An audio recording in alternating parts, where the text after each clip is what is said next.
안녕하세요. 작은기업 사장의 도서관의 이국섭 작가입니다. 오늘 제가 말씀드릴 주제는 21세기를 살아가는 소비자의 자세는 과연 어떻게 대처해 나가야 할까입니다. 21세기 초반에만 해도 세계에서 가장 가치 있는 기업은 석유와 금융을 하는 기업들이었습니다. 지금부터 약 10년 전인 2008년에만 해도 시가총액 1위는 중국의 국유 석유 회사인 페트로차이였고, 그 뒤를 이어서 2위는 미국의 거대 석유 재벌 엑슨모빌이었습니다. 그로부터 약 10년이 지난 요즘에 시가총액 기업은 어떤 기업들일까요? 석유 회사는 간 곳이 없고 아마존, 애플, 그리고 구글, 페이스북 등이 그들의 자리를 대신하고 있는 현실입니다. 게러지 창고에서 시작한 디지털 기업들이 어느덧 시가총액 최상위의 포식자가 된 것입니다. 이들 기업의 시가총액은 웬만한 국가의 GDP보다 훨씬 더 큽니다. 일종의 플랫폼 역할을 하는 기업들이 대부분이며, 이들의 주된 특징은 끊임없이 생성되는 데이터의 창출로 인한 빅데이터입니다. 이들은 이렇게 포집한 데이터를 활용하여 지금껏 상상 속으로만 생각하였던 사업들에 도전을 하고 있는 현실입니다. 기업들도 데이터라는 것을 통한 새로운 혁신 속에서 기업의 영속성을 확보하려는 상황입니다. 이러한 시대에 우리 일반 소비자들은 어떻게 살아가야 할까를 생각해 보는 시간을 가져보겠습니다. 기업들은 데이터 수집을 위하여 다양한 경로의 트랜잭션 자료를 모으고 있습니다. 이를 소비하는 소비자는 알게 모르게 자신의 일상이 낱낱이 데이터화되는 상황입니다. 따라서 이렇게 무방비로 노출이 되고 있는 소비자는 스스로 이러한 환경 속에서 자신을 보호하고 방어하기 위하여 소비자들은 현명해져야만 하고, 자신이 걸어온 발자취 혹은 걸어갈 발걸음을 누군가가 바라보고 예측한다면 별로 기분이 좋지 않을 것입니다. 따라서 사람들은 합리적인 행동 양식을 지녀야 할 것입니다. 기업들이 데이터를 모집함에 있어 가장 중요하게 여기는 데이터 분석에 있어서 사업에 활용에 쓰이고, 특별한 영감을 주는 데이터들은 정상적인 범주를 넘어선 아웃라이어가 매우 중요한 역할을 합니다. 통계학적으로 아웃라이어라고 하는 것은 데이터상의 다른 값들의 분포와 비교했을 때 비정상적으로 떨어져 있는 관측지를 말하는 것입니다. 즉, 일반적인 특징을 벗어나서 새로운 시각을 제시해주는 아주 중요한 관측지인 것입니다. 바로 이 지점이 기업이 가장 중요한 포인트로 삼는 것 중에 하나입니다. 이러한 행동 양태상의 아웃라이어 역할의 처지에 놓이게 되는 소비자가 된다면 기업의 요주의 포착 대상이 되는 것입니다. 따라서 이러한 처지의 대상이 되지 않기 위해서는 일반적인 정상 분포 속에서 자리를 잡는 것이 좋습니다. 그 방법은 별것은 없고, 소비자 스스로가 상식적인 선에서의 기준으로 판단하고 그 판단으로 합리적인 의사결정을 내리는 형태가 존재되어야 한다는 것입니다. 그렇다면 합리적인 의사결정을 하는 존재가 되려면 어떤 태도를 지녀야 할지 안다면 조금은 자신을 노출함에 있어서 유쾌하지 않는 상황을 맞이하지 않을까 싶습니다. 그 방법은 우리들 대부분은 소비자 지위에 있는 합리적인 소비 행태를 지니는 것부터 실천을 하면 될 것입니다. 그렇다면 합리적인 소비란 도대체 무엇일까요? 물건을 소비할 때에는 먼저 그 상품이 꼭 필요한 것인지 다시 한번 생각해 보는 자세를 가져야 할 것입니다.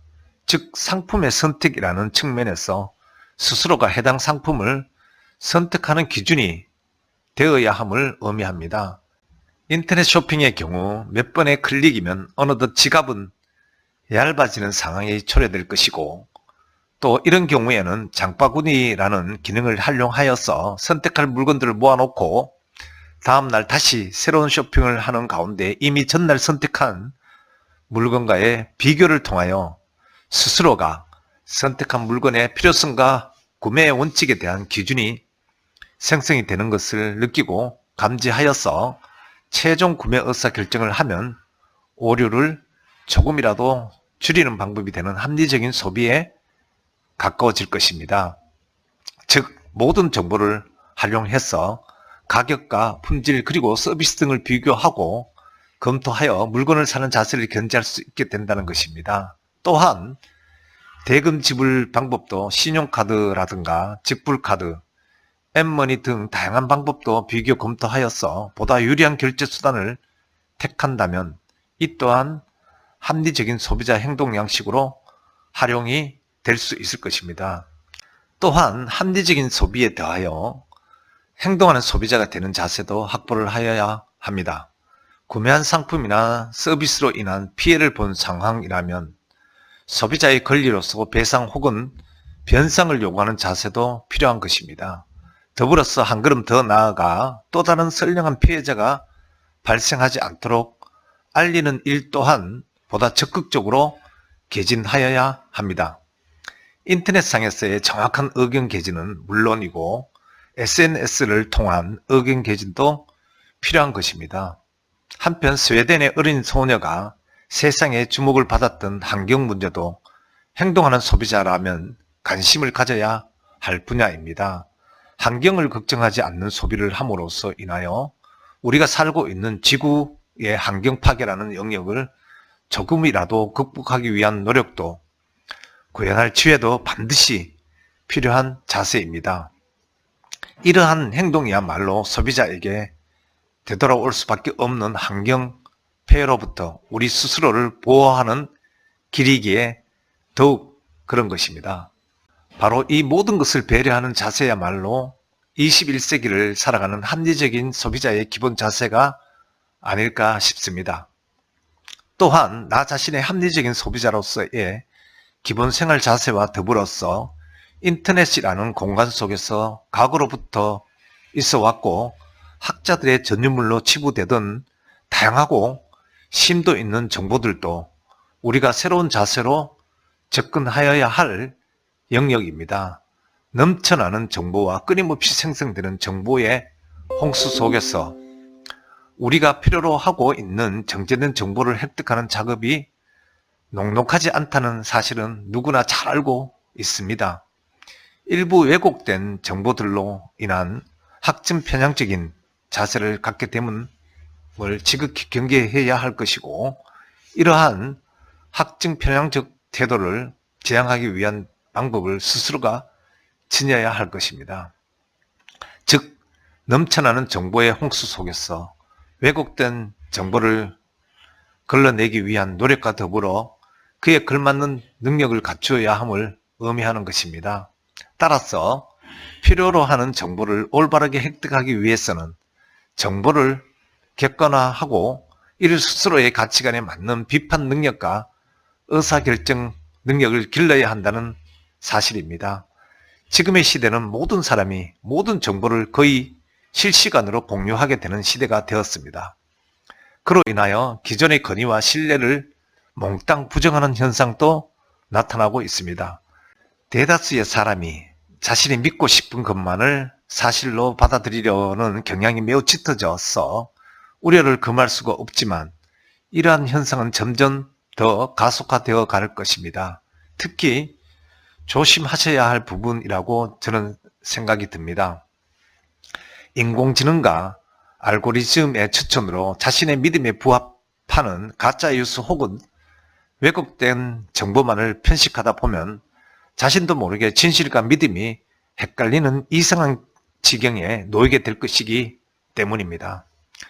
정보의 바다에 표류하는 것이 일반적인 상황이지만 반드시 현명하고 지혜롭게 헤쳐나가야 할 것입니다.